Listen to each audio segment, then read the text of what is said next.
In the opulent roaring 20s, a dark and chilling ambition festered in the minds of two brilliant, wealthy young men in Chicago, Nathan Leopold and Richard Loeb. Convinced of their intellectual superiority and immune to the mundane constraints of morality, sought to commit the ultimate transgression, the perfect crime. Their victim, a 14-year-old boy named Bobby Franks, would become an unwitting pawn in their twisted game, a sacrifice on the altar of their intellectual arrogance. What unfolded on May 21, 1924, was not a masterpiece of criminal ingenuity, but a stark reminder that even the most calculated evil can unravel in the face of human fallibility. Remember to comment, like, share, and subscribe so you don't miss future episodes of the Calendar of Crime. Nathan Leopold, a prodigious intellect who had graduated from the University of Chicago at just 18, possessed an IQ of 200 and a fascination with Nietzsche's concept of the Übermensch, a superior individual unbound by conventional ethics.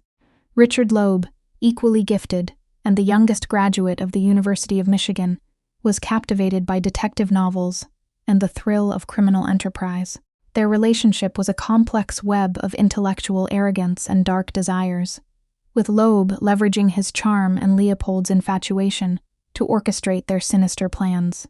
They believed their combined intellect and social standing would allow them to commit a crime so flawless it would defy detection. The meticulous planning began.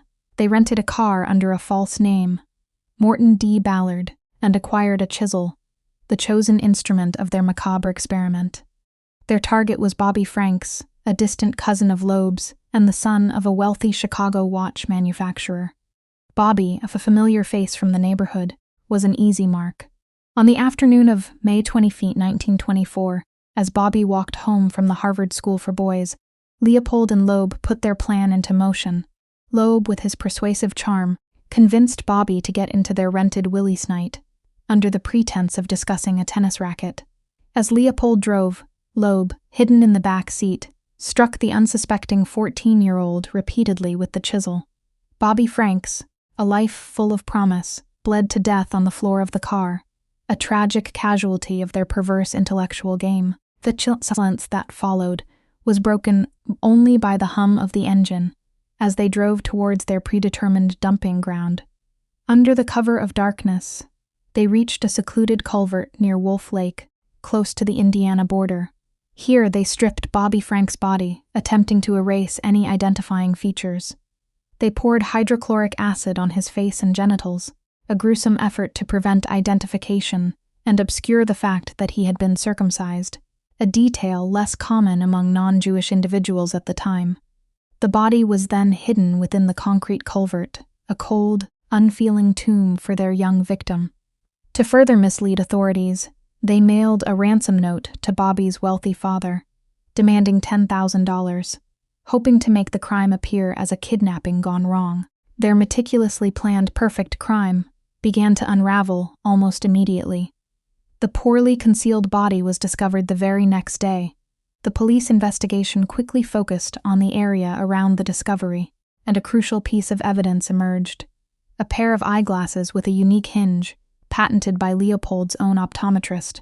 This seemingly insignificant detail would prove to be their undoing. When confronted, Leopold calmly claimed he must have dropped them while bird-watching, an alibi that quickly fell apart. The typewriter used for the ransom note was also recovered, further tightening the net around them.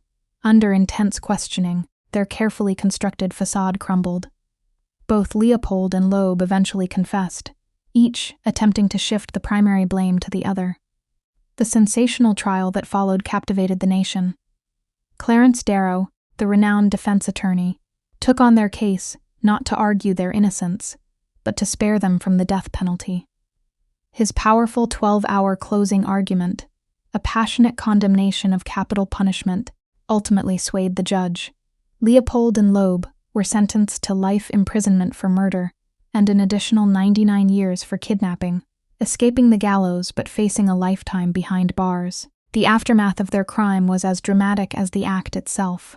Richard Loeb's life ended violently in prison in 1936, killed by a fellow inmate in a razor fight.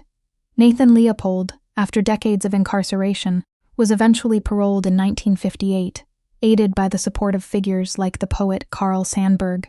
He spent the remainder of his life in Puerto Rico, a free man but forever marked by the horrific events of May 21, 1924.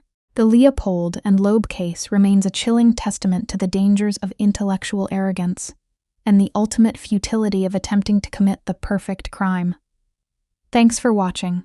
Please comment, share, like, and subscribe for future episodes from the Calendar of Crime.